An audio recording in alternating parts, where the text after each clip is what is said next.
Hi guys, it's Danielle from Khanna House Studios, and today I'm here with Mr. Timothy Shields. Good morning. Oh, tell us about yourself. Tell me a little more about yourself. So my name is Tim Shields. I'm an intellectual property attorney at Kelley Kronenberg. I work in the social media space with both influencers and brands. Awesome. So how do you like it? How long have you been doing that? I did my first social media deal probably 6 years ago. Whoa. Okay. I still remember the first time that I had a TikTok deal, and it was the first deal, and the platform was brand new, and it was really neat. How I got into it, at a colleague, another attorney who worked for a music company, music studio, and they had an artist who had an extremely large social media following, much larger than her music career. Right. And they didn't know how to help her. And they called me and asked me if I could help guide her through that social media piece, because their music attorneys just weren't familiar with how the deals worked. Okay, so over time you've seen social media grow immensely, right? Because it wasn't like this in the beginning. I feel like, everyone was just kind of tiptoeing in it. Now it's kind of the go-to for marketing, I would say. Would you say that? I do agree. I think that for many brands, the social media marketing aspect is a huge portion of their marketing budget. The authenticity of followers that influencers have really drives products, especially the direct-to-consumer products, the lower end, lower margin products. Okay, awesome. Well, we're going to hop into some questions for Mr. Timothy here, and I'm just going to go ahead and start. So I know sometimes we go to restaurants or other establishments and the experience is just not the greatest. So I want to know, can you go to a restaurant and leave a bad review? Is it legal for them to ban you from coming back, or are you allowed to come back just because of the review? So a restaurant, like any private business, has the right to exclude anyone for any non-discriminatory reason, right? So they can exclude you because they don't like you, as long as it's the reason that they don't like you runs afoul of the law, like your race or gender or national origin. That would be discriminatory. But because of a bad review, they certainly could disinvite you. What actually counts as defamation online versus you just speaking your opinion? Yeah, and this is a great question, and people always threaten to sue people for defamation without really, whether it's a restaurant who gets a bad review and they want to sue the person, or an influencer. So defamation is an untrue statement of fact that you knew was untrue when you spoke it. And so, and this is where we get a little bit into the First Amendment, right? Yeah, because how do you know that it's untrue? Right. What if you... Right, so you would have to know that it was untrue. So the First Amendment, of course, protects us and protects our right to speech and for government action against our speech. So if I went to a restaurant and I said, this is the worst place I've ever eaten in my life, I can't believe they should be ashamed of themselves, right? That's all my opinion. Yeah. Right? If I, in my review, said, they served me expired food. And they didn't. And they didn't, right? So now I'm making a fact. I'm making a fact statement that the food was expired. If I said, this food tastes like it was expired, now that's an opinion. Right. Right? The chef is a horrible human being is an opinion. The chef is, committed a crime. That's a fact, right? So it's those nuances which would allow someone to sue or be sued for defamation. And I think a lot of people are so exaggerative with the way that they speak. Yes. And sometimes they may say things and not realize what they're saying. And like they would say, oh, this was expired. And they don't necessarily mean it. Right. But you can get yourself in so much trouble with that. You don't even realize. And, you know, a lawyer, we care about words so much. Yeah. And the word I hear all the time that just sets my lawyer fires off is people say literally. I'm which, a literally person. which now you're saying this food literally was expired. Yeah. Right now you've opened yourself up for defamation. Oh my gosh. Yeah. Okay, that's so interesting. Pro tip, don't use the word literally. Don't. We gotta cut it out of our vocab. I guess we're on reviews today. Can a business legally sue you for leaving a bad Google review or a Yelp review if it's just your opinion? You know? No. Okay. Okay, that's good to know. Yep. As long as what you say is factually true, it's your opinion, and there's not some other weird, you're not conspiring with the restaurant down the street to leave bad reviews, right? So how would that work if, you know, you were maybe sent in to like do a review by someone else? Like it was a scheme. Right. So then you're not being sued for the review, right? Because that would be protected speech. Yeah. But if you're conspiring with the taco truck down the street and to leave bad reviews, there are other causes of action such as interference with business operations and, you know, conspiracy, right? Yeah. Right. So different crimes, not different causes of action that you could be exposed to for doing something like that. Okay, good to know. Yes. I won't be scheming. Yeah. One thing that does come up sometimes where people can get themselves in trouble is I'll leave this bad review if you don't do this, which could be considered extortion. Oh, wow. Yeah. Okay. Have you had a situation like that before? One that was close, where I was representing the business and they had a reviewer who wanted free accommodations and basically threatened that if they didn't receive free accommodations that they were going to leave a bad review and tell their X million followers not to come there. Okay. Did it play out in favor of the business? It did. Okay. Something I know that a lot of people do, you'll download a video on TikTok and then maybe repost it on Instagram or repost it on your story just because you liked it, you thought it was funny or something like that. Sometimes you'll tag the person in the comments, but you know TikTok has the person's watermark on it, their at and everything. So it's kind of like you're crediting them. But is it legal to do that? So by definition, that would be copyright infringement. Even if their information is there? It is.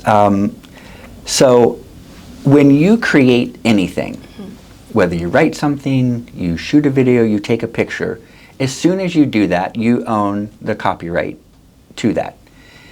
It's created automatically. Yeah. You don't have to necessarily register it, and that's a different subject to registered copyright. But as soon as you take a picture on your phone, that's your copyright. And because you're the copyright owner, you control what can be done with that. Now, when you post something on social media, I post a picture on Instagram, people can like, share, repost, and the license is for that platform. If you remove it from that platform and post it to a different platform, even if you tag me, I didn't give permission for that. Now, you could argue, well, you can turn off downloading, right, on certain platforms. But by the letter of the law, that would be copyright infringement. Now, what are the risks that someone's going to sue you for copyright infringement? Probably pretty low, but it's not zero. Yeah. And I deal a lot with copyright infringement. One of the types of cases that I deal with a lot are someone builds a website for their business, they find an image online, they use it, and then the copyright holder comes back and sues them for using that image. So it's really good to use stock imaging whenever you're doing anything like that. Just Absolutely. Any image that you use you need to have a license for it, whether it's, through stock. That includes music, right? If you have music in the background of a post, it needs to be properly licensed. Well, so many questions are coming through my head. Okay, so say you're doing a YouTube video and you just pull a song from Spotify or anywhere. How would you properly credit that? Because YouTube itself, they recognize the music and they'll just list that. Do you have to go outside of that and do it as well? So YouTube is probably the best platform for handling this. Okay. Because if you're using someone else, so the rights holder to that music can register it with YouTube. And if you use that music, you're not going to be able to monetize it. Yeah. Or if it is monetized, the monetization goes to the rights holder. Right. Or they'll strip the music out. And then you see the funny videos of people dancing with no sound. So where it gets tricky, and now if I'm just making content, right, my day in the life, I'm having a good time, right, and I have music in the background, probably not a concern, right?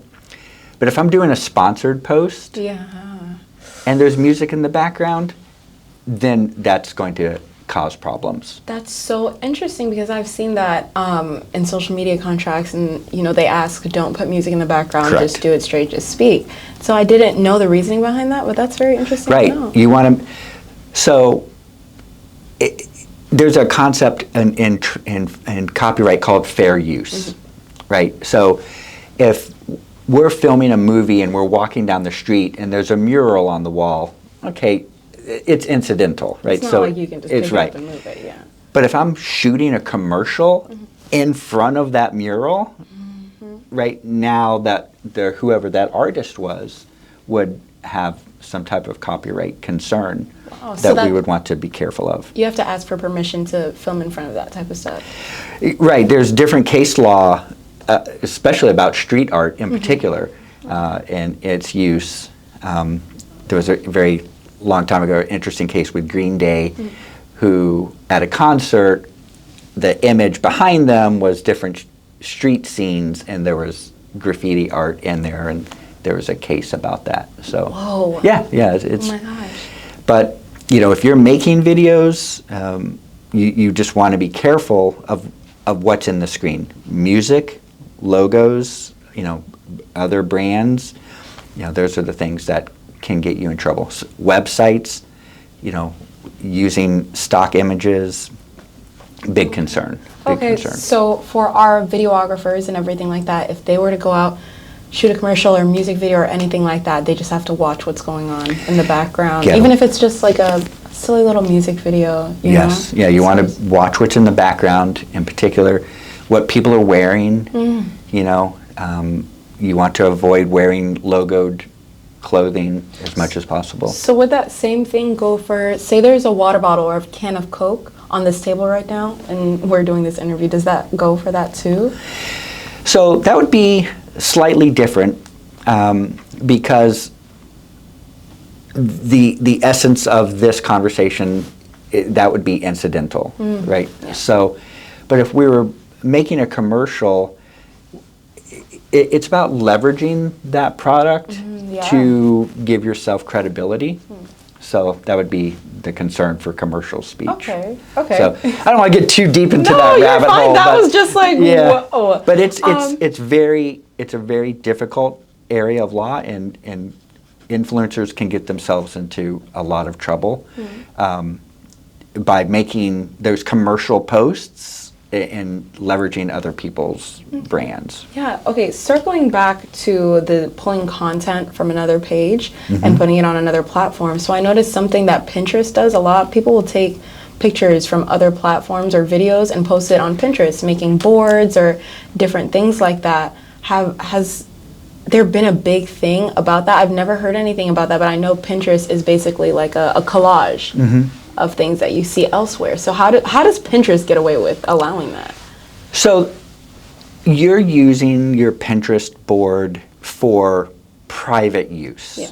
right? So and that changes kind of the flavor a little bit, because you're not publicizing that, you're not reproducing it for public distribution.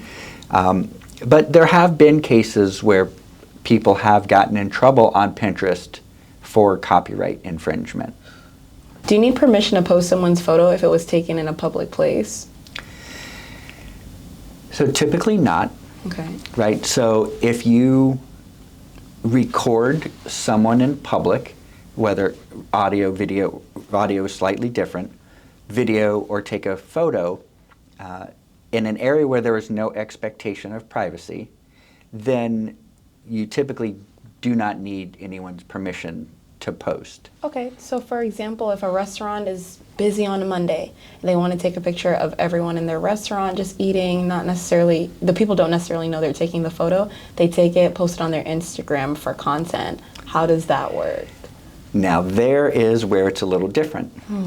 So if I were to post, hey, I'm at this restaurant, click, and there's people in the background, that's one thing. The restaurant is doing it for commercial purposes. And now they're using my name, image, and likeness in a commercial purpose to promote their business. And while it's not necessarily a problem that they post a photo, but there's a different law that covers using someone's name, image, and likeness for commercial purposes. Okay. So I could take a photo of you and I could take a picture and I could post it, and that would be totally fine. Yeah. But if I were then to use that same photo and say, Danielle is a happy client, and you're like, wait. And Danielle knows nothing about that. Right, Okay. so it's using your name, image, likeness in a commercial use, which makes that restaurant photo slightly different. Okay, cool. Business-wise, is it legal to use a trending audio on, your Instagram, TikTok if it's not credited to the person? Well, so TikTok is the platform that has the most risk, because they don't manage the intellectual property as well as, like, say, YouTube does. And brands are getting in trouble. So, for instance, Crumble Cookie was just sued, I think, for $250 million. Wow. Because their social media team was making trending videos about using trending audio in promoting their stores. Okay, so it's different though if I was to go on TikTok as a user and make a whole thing, even if I went to Crumble Cookie and I make a video with a trending audio. But if Crumble Cookie if Crumble Cookie takes my video and posts that, would that be a different story? Yeah, see, that's where it starts getting. Even if I give them more permission, complicated. the person with the audio didn't give them permission. The person with the audio, the copyright holder of the audio didn't give them permission. Okay, interesting. Yeah. It's social media makes it very easy to share, like, comment on people's intellectual property, but when someone tries to use that for commercial purposes, it can create liability for them. Okay. So we're going to hop into AI a little bit. Can Okay. you give me some of the, risks that come with using AI-generated content on your page? So if you are doing something for commercial purposes, I keep using that term, but if a brand is paying you or if someone gives you something, one of the most important roadmaps or guidelines for you, if you're getting paid, whether it's you're getting paid money or you're getting free materials, when you post something, it has to be true. What you say has to be true, right? Otherwise, it's false and misleading advertising, and you will get in trouble. That's why you have to have those disclaimers, right? Ad, partner, sponsored, whatever it is, above the fold, right? It can't be below. So where AI comes into this is, so if you're using AI to make something that is not accurate, you can get in trouble for that. Now, AI, for other aspects, you cannot copyright something that you created with AI, right? Copyright requires a human author. Right.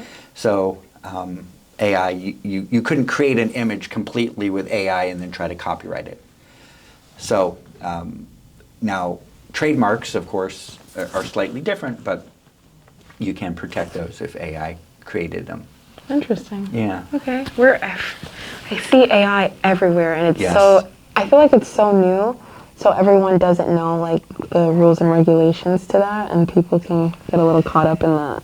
I think one area that I have seen is people use AI to edit photos in the health and wellness space in particular, and create false impressions about the effectiveness of a particular product or exercise, or Is that legal? that would be false and misleading Okay. advertising, right? So it would be no different than if you did old school Photoshop and squeezed in the waist and made the muscles bigger, Yeah. right? Just using AI just gets you to a bad result faster. If a brand sends you something, a brand pays a creator for something that was sent to them, but no contract was signed, who legally owns the content, the creator or the brand? Please don't do this. Oh! This is a huge problem. Yeah.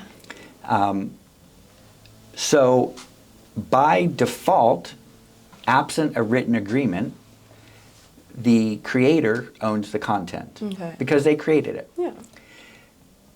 So what the brand probably expects is what's called a work made for hire arrangement, where they own the content.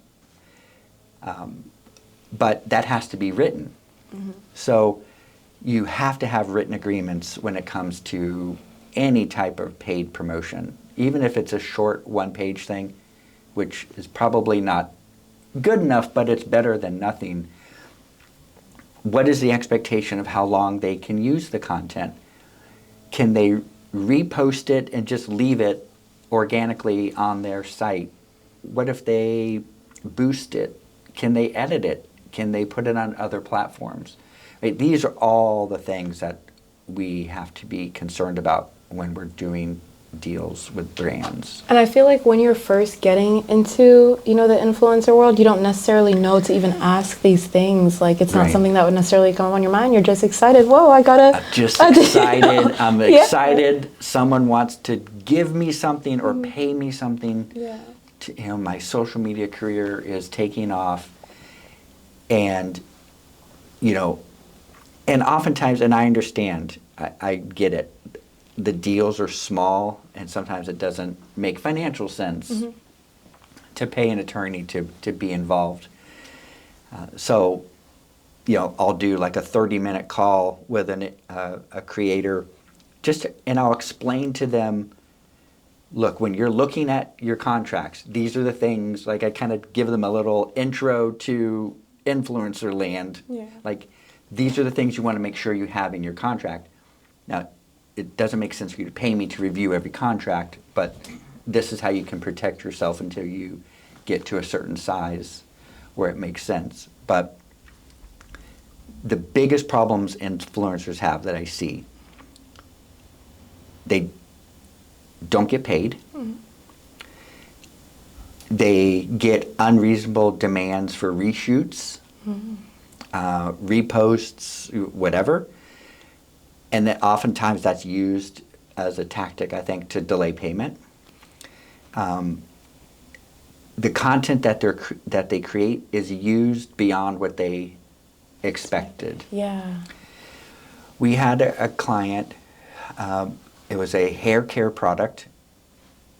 She made an Instagram video with her review of the product. The brand, it was a small brand, but the brand then took that video and it's their splash page of their website. And my client's like, whoa, I wouldn't have done this for $600. Yeah, what? If I was gonna be the face of your company, Right. right? But it wasn't clear. It wasn't clear. Okay. So I have another question. When a brand is gifting you something, say they're like, okay, I'm gonna send you some clothing to wear. I want you to post about it. There's no contract and you weren't paid to do it.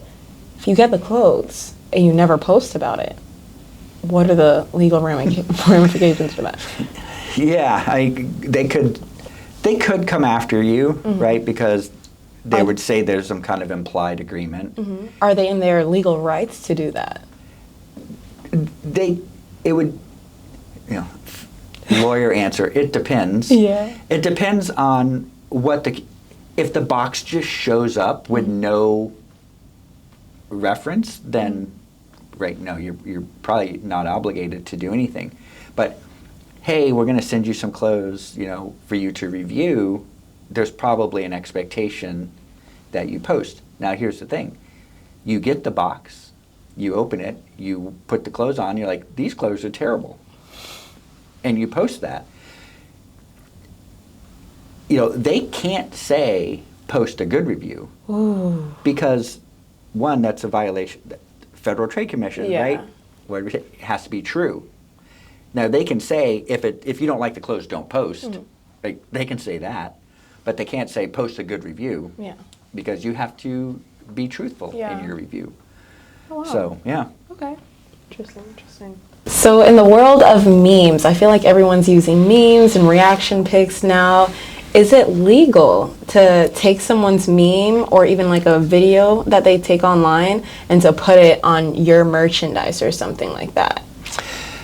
Wow. Okay, so the short answer is probably they could sue you for copyright infringement. So the use of a meme is going to be covered under what's called fair use, use of parody, commentary, that sort of thing, right? So using someone's image or video or audio in a comedic way or, it is going to fall under kind of permissible use. But then to commercialize that is probably not, because they should have the right to commercialize their own work. Okay, interesting. What are the legal rights for an influencer when posting on behalf of a brand? Do they have any, protection when it comes to that? So most of the protections are going to be through the contract. Okay. And I'll talk about what their obligations are. Yeah. The influencer's obligations. One, what they post has to be true. If they are drinking an energy drink and they say, this is great, they better have drank it and liked it, right?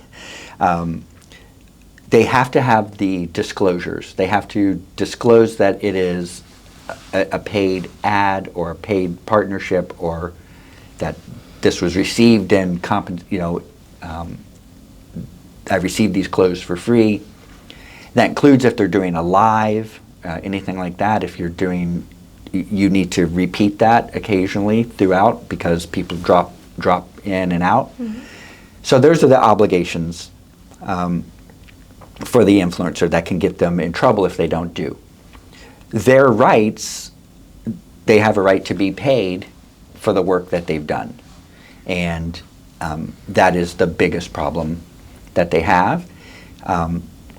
And what they post is theirs, and they should be able to control how that is used through the contract or through, standard copyright tools. So you mentioned that if you drink an energy drink, you better have drank it when you're saying that it's good. During the time that TikTok was getting shut down, a lot of influencers were online, kind of spilling the beans on the truth about their posts, and they're like, I never took this protein shake, I just said that I liked it for the brand. I never actually did this workout. I have surgery done, and I'm lying about the workout program or whatever. What happens with that once they do that? So for an influencer to admit that they made false posts, creates so much liability for them. One, they could be sued personally by customers who purchased products or services based on their recommendation that they lied about. So this is going to fall under the unfair and deceptive trade practices. The brand could sue them for fraud. Also, the brand could sue for brand tarnishment, right? Because now you've damaged the reputation of the brand. Yeah. And the federal government, through the Federal Trade Commission, could sue you for criminal, potentially criminal activity for deceptive and unfair trade practice. It's going to depend on how long it happened for, and kind of the scope of the fraud. Wow. I mean, that would be that's a worst case scenario. Like, you couldn't do something worse, really. Yeah, it's like a triple, quadruple whammy. You're just getting hit from every direction. Right. Oh my gosh. Wow, people have to be careful about the things that they say. I've actually seen it happen a lot. Or yes, words matter. Right. Can a small brand get in trouble for not disclosing an affiliate link, when it comes to their products? So, affiliate links are a bit of a gray area, and whose responsibility it is to report. Mm-hmm.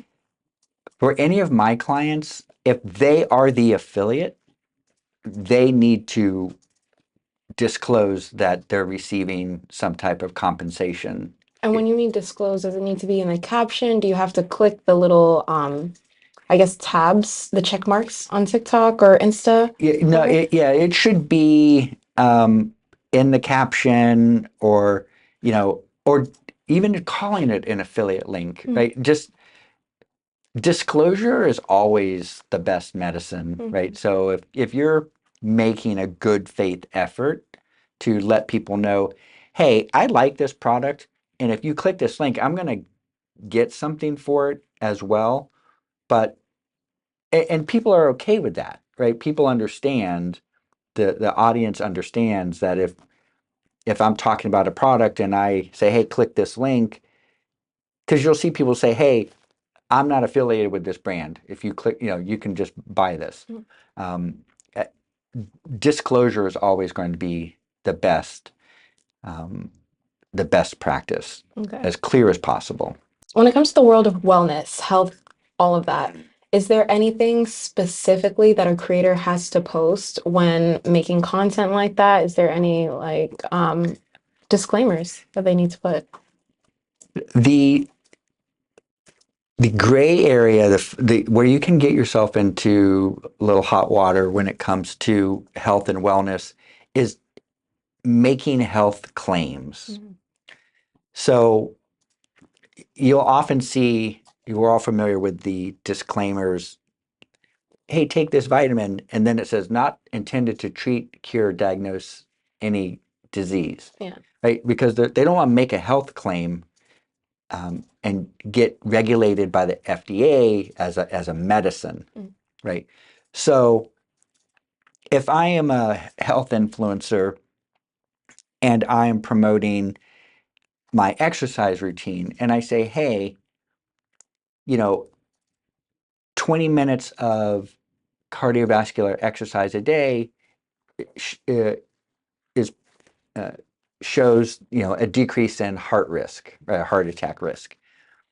And I'm not making a health diagnosis. I'm saying, hey, research shows that if you exercise, you live longer. And that's very different than you saying, if you take my program, you're going to lose, 20 pounds, or you're going to have a better heart rate, and et cetera, et cetera. Right. If you do my exercise program, you won't die of a heart attack. Right. That's not good. Right. Right. Now, I could say, if you do my exercise program and I guarantee that you'll lose 20 pounds, or I'll give you your money back. Okay. Right? I'm not making a health claim. Yeah. I'm just, so supplements, now you could say, I take this supplement to lower my blood sugar, make my hair thicker. I'm not saying that that product does that.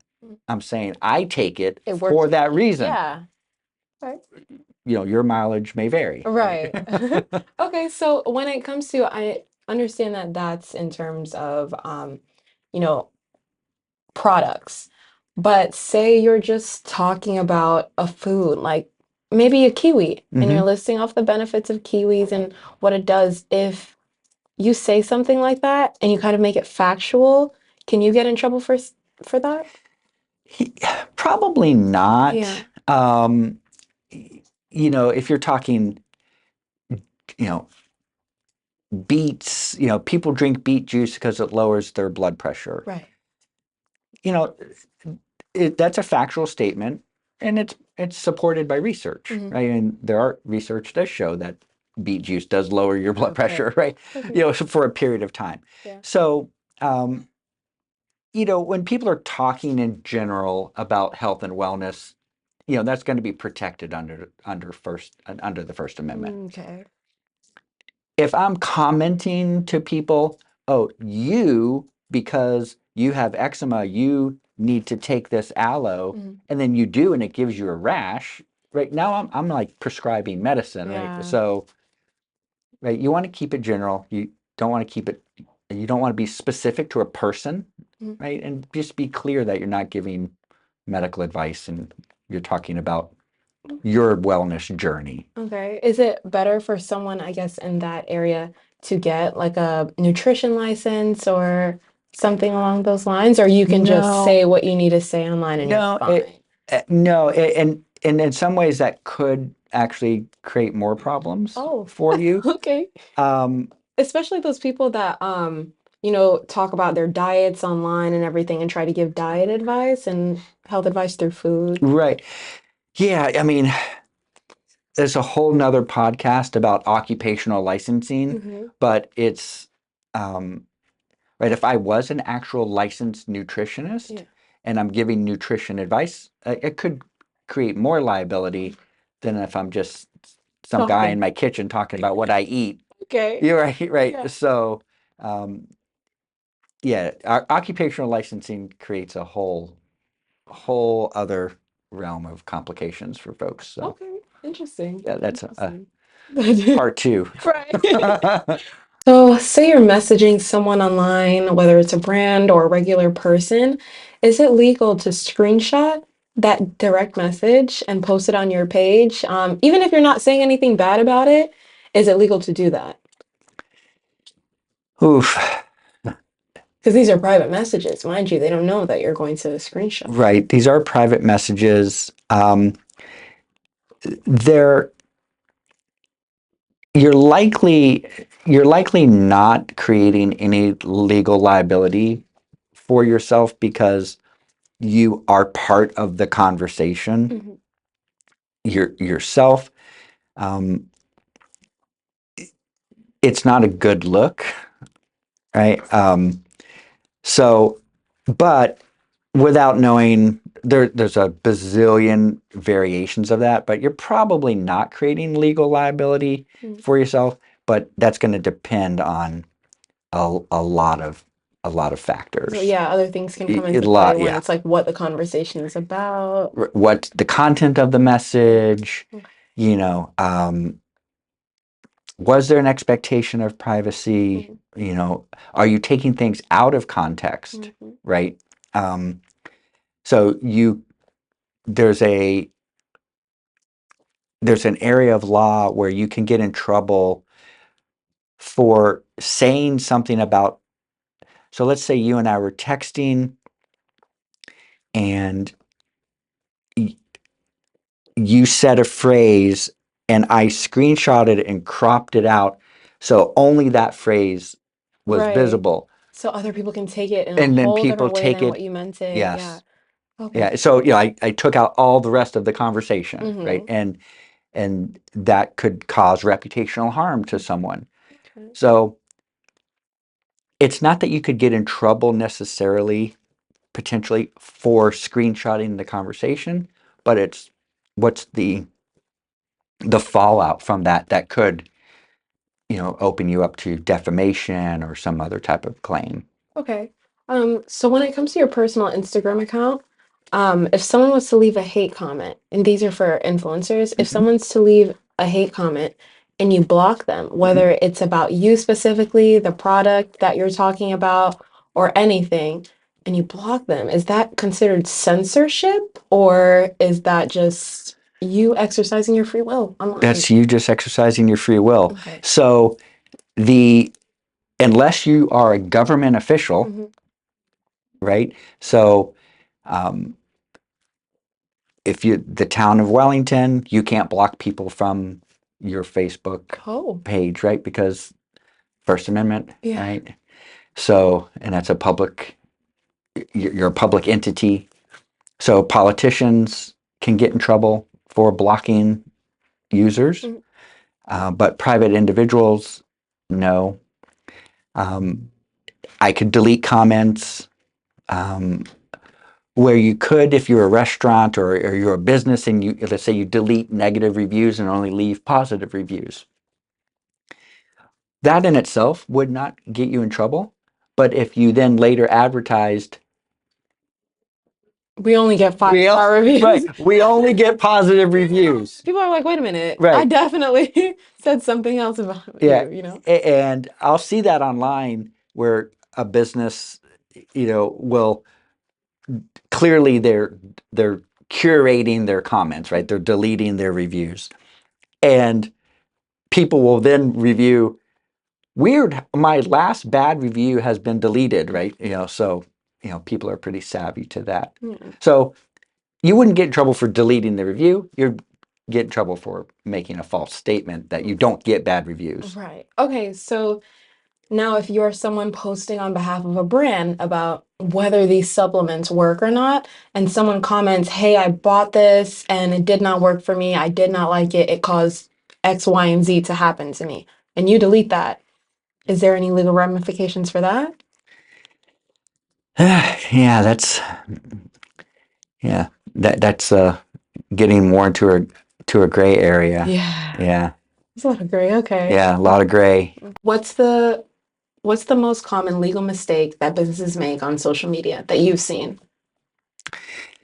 The biggest mistake that businesses make in general is copyright infringement. Okay.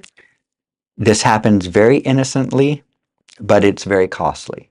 They hire a web designer, some person they don't know. Mhm. The website looks beautiful and it's full of images that this person took off the internet. It is not uncommon for a single image on a website, if you're found to be infringing, to cost you well over $50,000.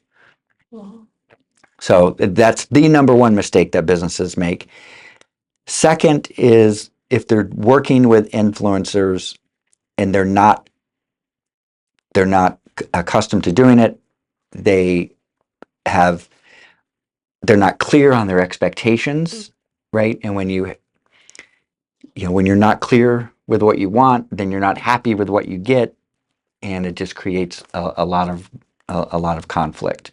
So poor communication, not having a written agreement, not being familiar with platforms, and so if you're hiring an influencer, either have someone on your staff who's familiar with social media, figure out what the deliverables will be, um, or have an outside agency manage that influencer relationship so the deliverables are clear and people understand what the expectations are.